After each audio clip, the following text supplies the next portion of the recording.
पहले आप ये कुछ फनी साउंड सुने।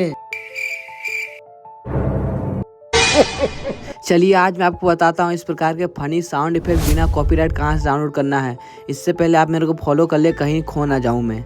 इस प्रकार के बिना copyright free music effect download करने के लिए सबसे पहले आपको अपने क्रोम ब्राउजर किसको भी ओपन करना है। ओपन करने के बाद आपको सर्च पर माइनस्टैंड सर्च करना है। सर्च करने के बाद पहले वेबसाइट को ओपन करना है। ओपन करने के जैसे आप लोग करेंगे, यहाँ पर देख सकते हैं साउंड सुनिए आप लोग पहले।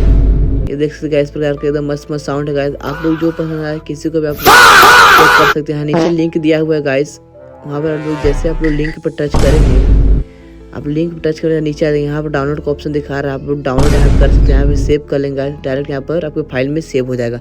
इससे प्रकार इंटरेस्टिंग वीडियो के लिए अंशु मास्टर को फॉलो जरूर करें। मिलते हैं नेक्स्ट वीडियो।